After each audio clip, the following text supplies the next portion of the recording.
Hey gang, what's happening? We have a 4-screw that is actually off of the B12. It was bugging me enough, I figured, okay, let's just go ahead and tear into it and get it squared away. On the opposite side, the gasket here is blowing air out. So the only way that the engine would run would be on choke, full choke. So we're going to do something a little different with this one that we have not done before, which is why I'm videotaping it. Part number 391413. What's in here? There are roll pins in here which you will not need, and there are Teflon washers in here which you will need, and I'll show you where they go and what their purpose is when we get to that point. So you guys have seen me do teardowns on these carburetors. The 4 screws no different than the 3 screw. You always take your emulsion slash jet out first, emulsion tube slash jet out first. Then you can flip it over and take the 4 screws out. So I'm going to go ahead and do that, get everything all apart. We'll take a look inside, see if it's dirty, nasty, or how it's looking. The needle looked just fine. Didn't have any issues at all with having a ridge on the needle at all. It's nice and smooth, so we can reuse that. The gasket's okay. But let me get it tore down and we'll bring you back, take a look at the inside, then we'll bring you back when we're getting ready to do the final assembly with the new gaskets. So hang on. Alright gang, you can see here I pulled the emulsion tube out and it's got some dirt in it, so we're going to clean that up. See it all in here. We'll get that all cleaned up. If not, we'll throw a new emulsion tube in. But as I was bringing it out, it came out great all the way till it hit this point here. And then it got really tough. That's where having the right tool for the job really comes in handy. These are hard to come by. They are a 5/16 32. They're not an off-the-shelf item. You're going to have to hunt and peck on Google to find them. There are actually 2. There is a 1/4 32 and the 5/16 32. 1/4 32s for the smaller version of these flow jet carburetors, and these are thread chasers.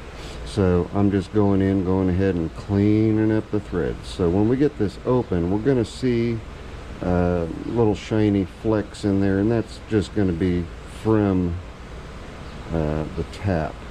But what I'll do after I get done rethreading everything is I will turn it upside down and we'll see if we can't grab a white paper towel, and you just want to go nice and easy. You don't, that's why I've got a teeny tiny little T-handle here. Just nice and easy. Follow the threads, and then when it bottoms out, do not try to force it any further. Just let it get down to where it stops and call it good.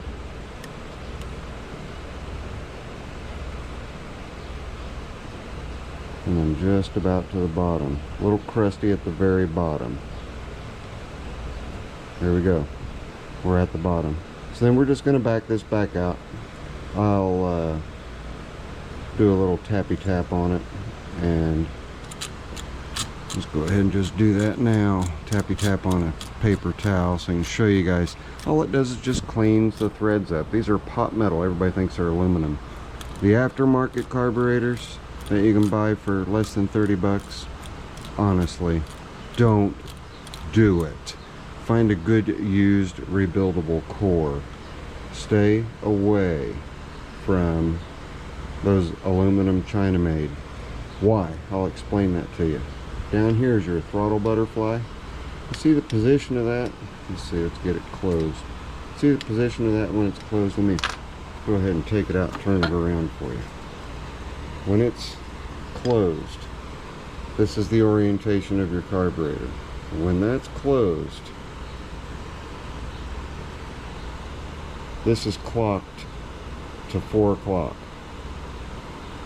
Those aluminum carburetors that are cheap are exactly that, but this is clocked over here to 8 o'clock. So I'm constantly getting emails from people saying, I just bought a new carburetor, but the thing just revs to high heaven. Well, it's going to. And the reason it's going to is, instead of wanting to close the throttle with the governor, it's wanting to open the throttle with the governor. You don't want that. So stay away from the cheap carburetors. Like I said, find a good used rebuildable carburetor. Let's see what we get. Oh, we got quite a bit. So you can see here, I just cleaned all of that out of the threads. Quite a bit. We got that nastiness out. Now I'll get it the rest of the way apart and we'll see what the fuel bowl looks like. Okay, that's kind of a curious thing going on here.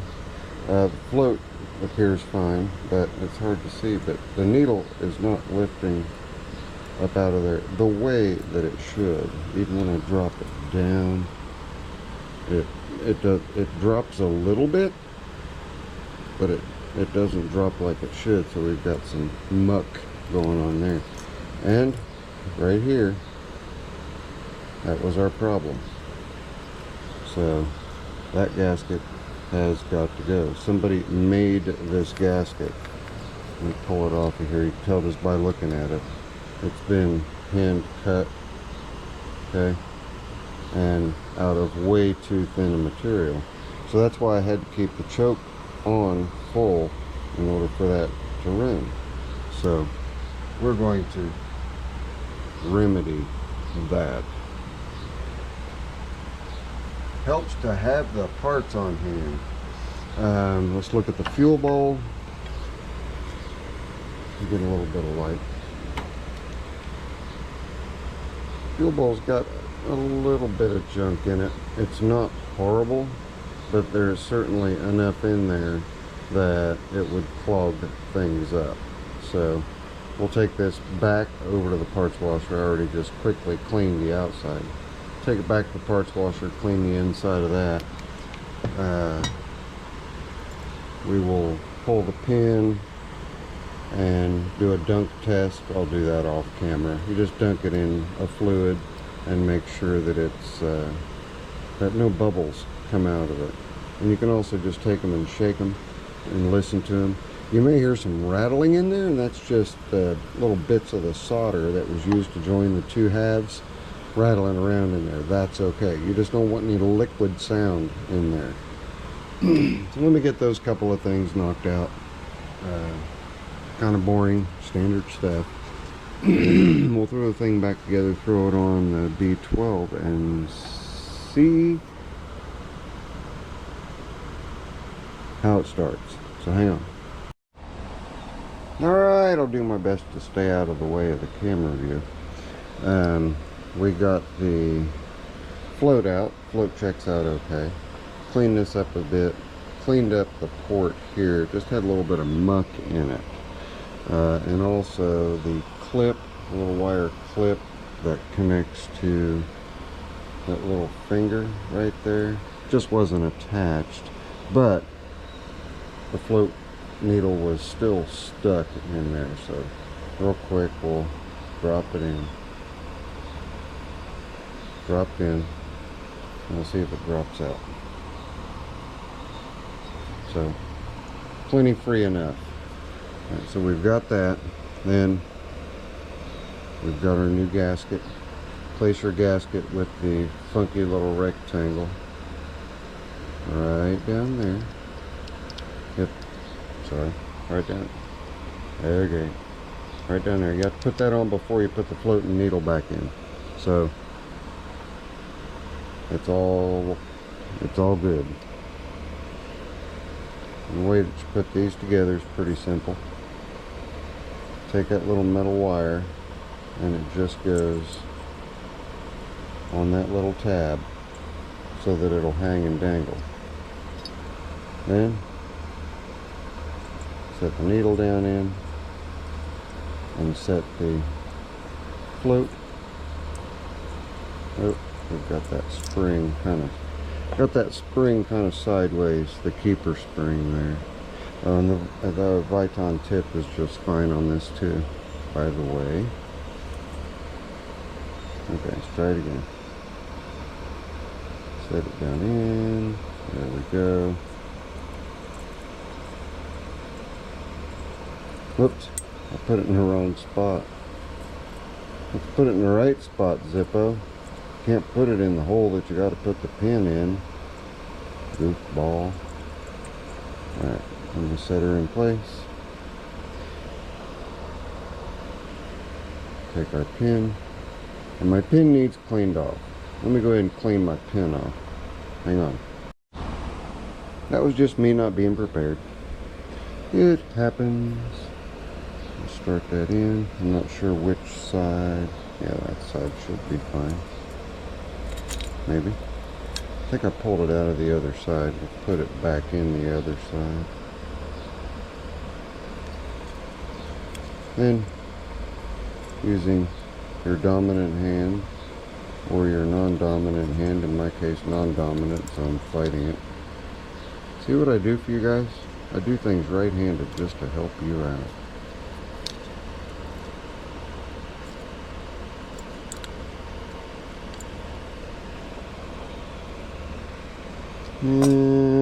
Now we can use the specialty screwdriver. Push it in. Push it in until it protrudes out the other side. About half and half. Alright? So, we have our new gasket in place, which is going to work a whole lot better than the old one. We have our needle moving up and down just like it should. And our float is set to, it could be set a little lower. You want the float to be parallel with the body of the carburetor. So let's pop that back out. We'll bend that little tab a little bit. I don't think I've shown that on video, how to actually adjust these floats. So we'll do that now. Get out there.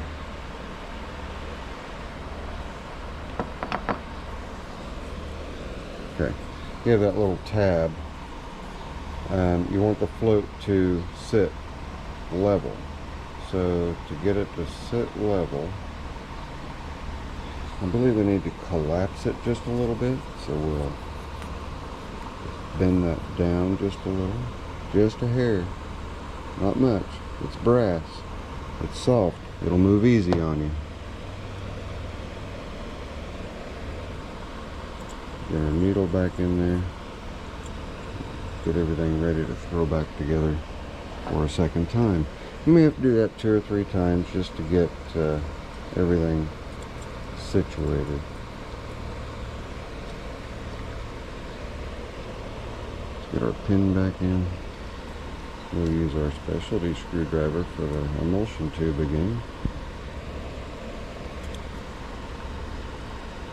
I've got the wrong end in there. There we go.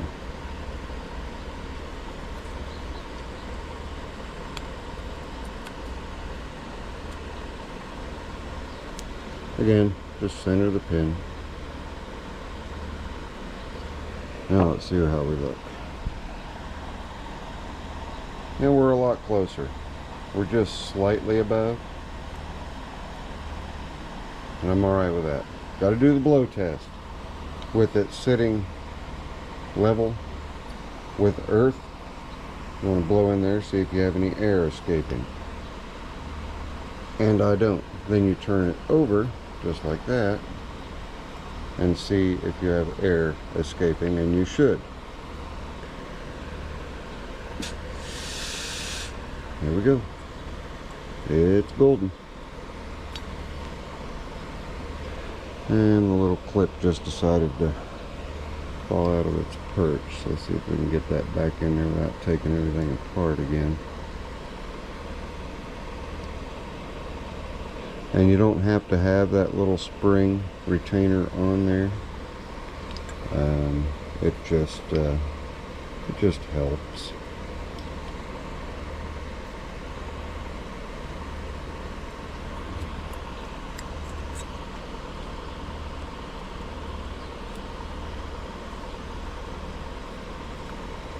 Well, it's gonna make me pull everything apart again. So you guys get to sit here and watch me do it. Pull it all back apart. You don't have to pinch that pin hard at all, so don't think that you do, because you don't.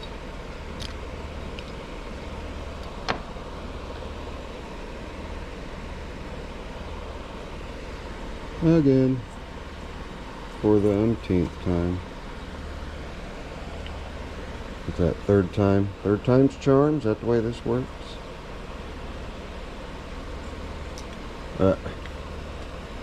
Fourth time.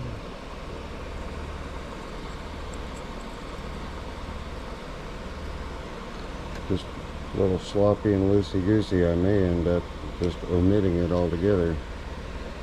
Just take it out and leave it out. I think we'll be okay this time.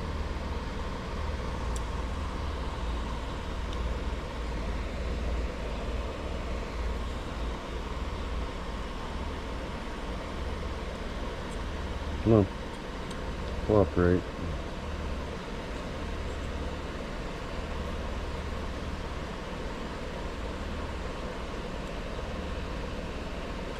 No, I put it in the wrong way.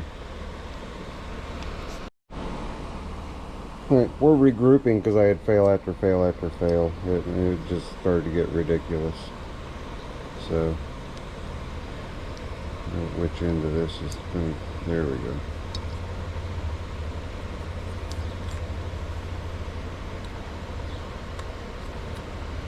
There we got it. Got her in. And our spring is on, and we are sitting pretty close to level. So now, still holding it this way, we can go ahead and assemble with your fuel outlet or inlet facing your emulsion tube side. Just slide it all together. Once you get it slid all together, you can then turn it over, put your 4 screws in. I'll come back after I've got that secured, and we will do the Teflon washer trick. So hang on.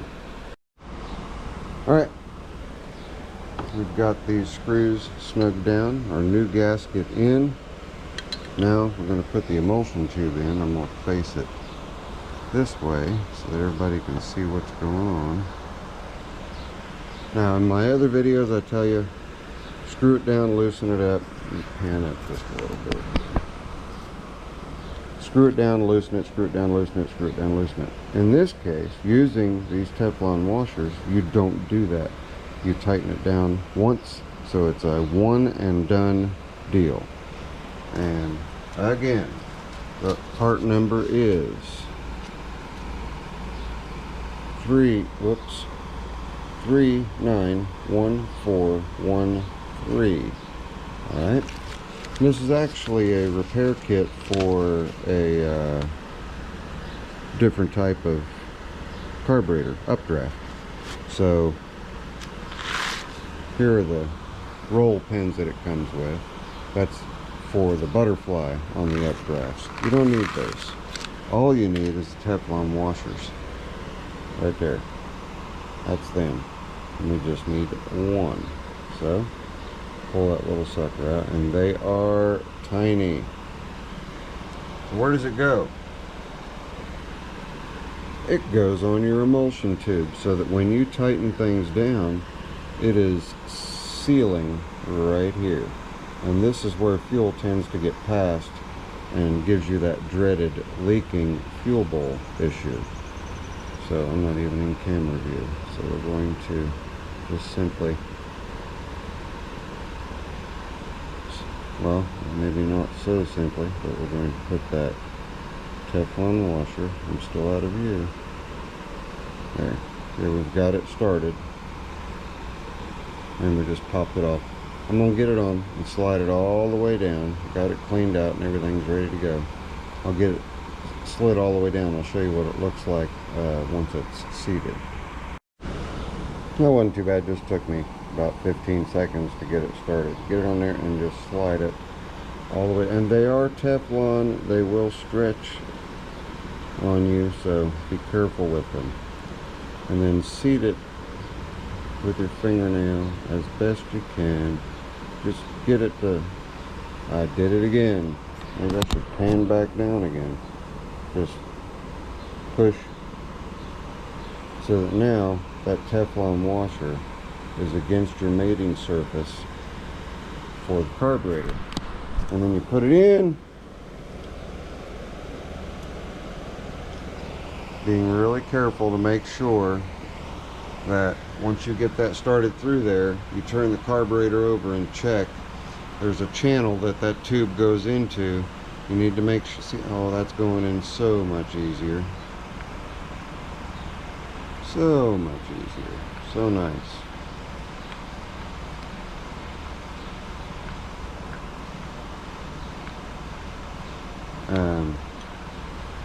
It's getting a little tight. I think I've missed my mark, so we're going to take a look, see if we've got it or if we don't.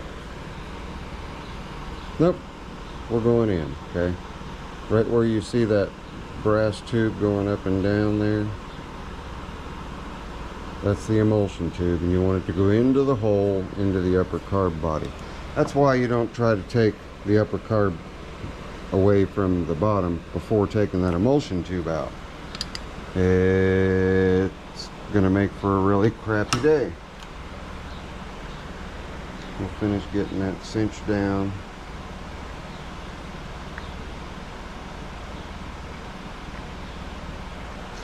And like I said, once you've got it down, you just want to make sure that it's good and tight, and then you're done. That's it. Don't do anything else. Now all we've got to do is take our main emulsion tube adjusting screw. We're going to back it out quite a bit because we don't want it to bottom out on the emulsion tube and create a ring in there. Thread that in there.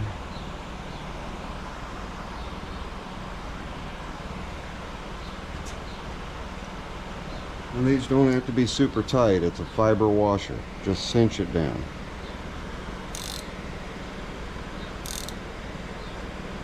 And it's cinched. That's good. Now we can run our metering screw down gently. Gently. Okay? Just until it bottoms out on the emulsion tube.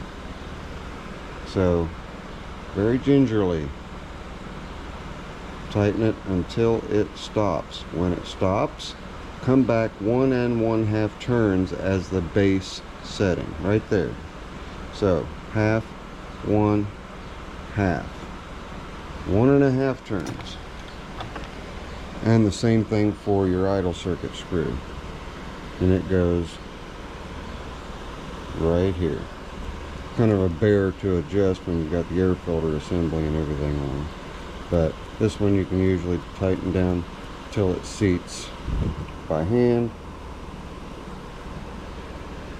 And it has a flange on it, so you're not going to damage the needle on your idle jet circuit like you will on your main emulsion tube needle. So there's our position. We're at about 4 o'clock, so there's half, there's 1, and there's half. Now it's time to put it back on the tractor and see how she runs. So hang on.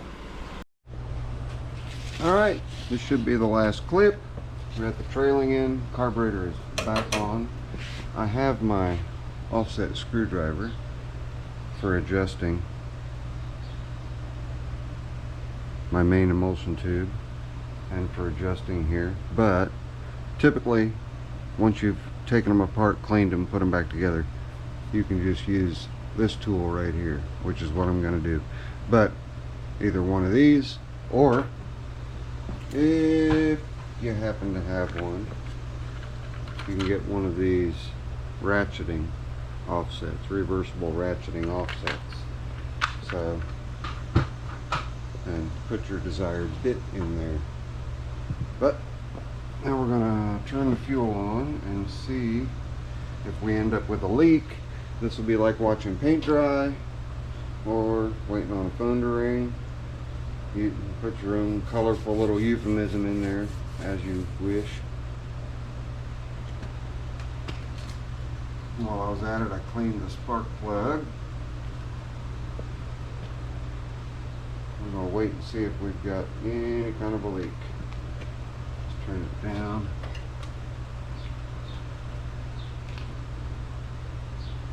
And we're waiting and we're waiting. If it's going to leak, it has started leaking already. Either from the valve seat or the float seat, needle and seat, it'd weep up here, or if the emulsion tube slash main jet wasn't sealed, it'd start weeping out of the little vent at the bottom of these 4-screw carburetors. And kind of interestingly, someone didn't have a Welsh plug for the end cap, so they used an automotive freeze plug. Fits, does the job. I'll leave it there. All right. No leaks, so we have our initial setting of 1.5 turns out on both idle and main. So let's see if it's going to behave and start. Ready? 3, 2, 1, contact.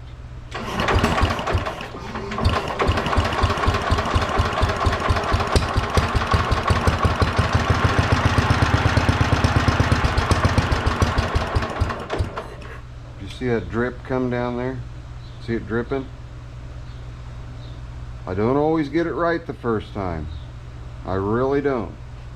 I'm going to increase the idle speed a little bit. It is a little low since we cleaned everything up. We'll try it again.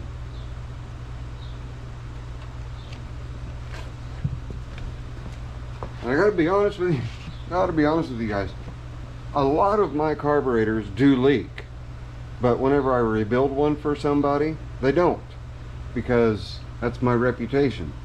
I'm okay with my reputation on my own machines having a leak, and the leak stopped. So that tells me it was just vacuum and pull by. So not too worried about it. Let's try it again.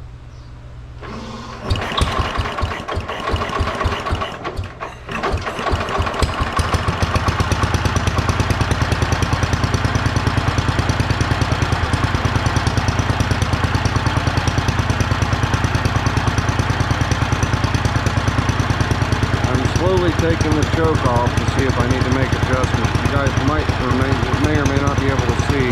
This one's a smoker.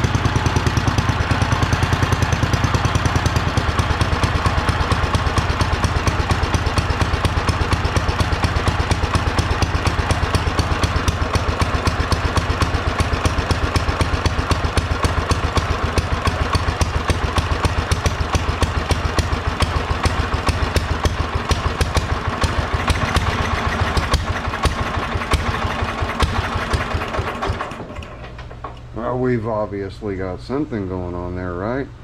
And it's leaking out pretty good now. So looks like I need to take it back off and polish, which I didn't do, and polish that needle and seat. But let's see if we can still get it tuned. Hopefully we can. Shut the gas off momentarily to pull the fuel out that is accumulated in there. So let's see if we can get it. Oh, duh.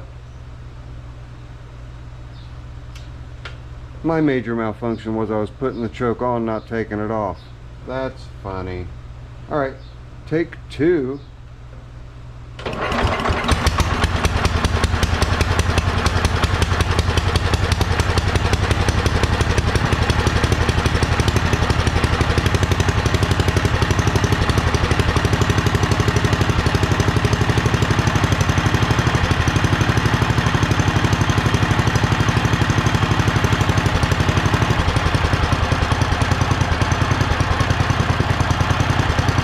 You have it running, turn your idle screw in until it starts to stutter and stammer, and then bring it back between 1/4 and 1/2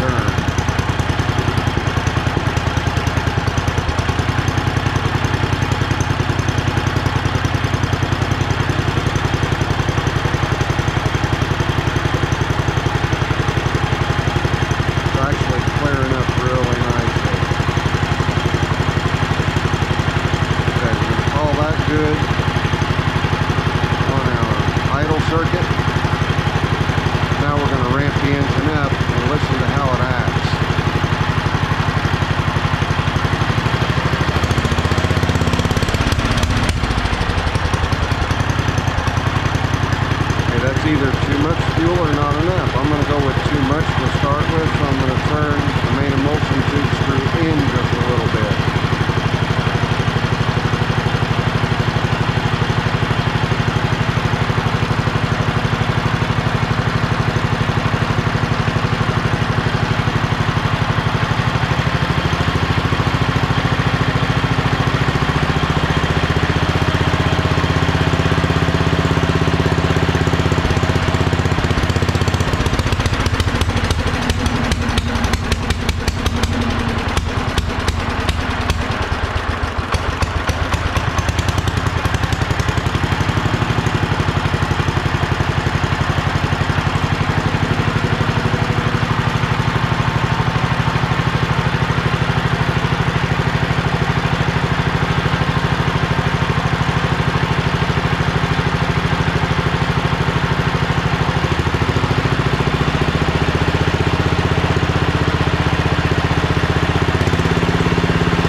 I know that took a while, but that's what it is fiddling and fidgeting. And when you're adjusting either one of these, you want to do it in like 5-minute increments and wait for it to settle in.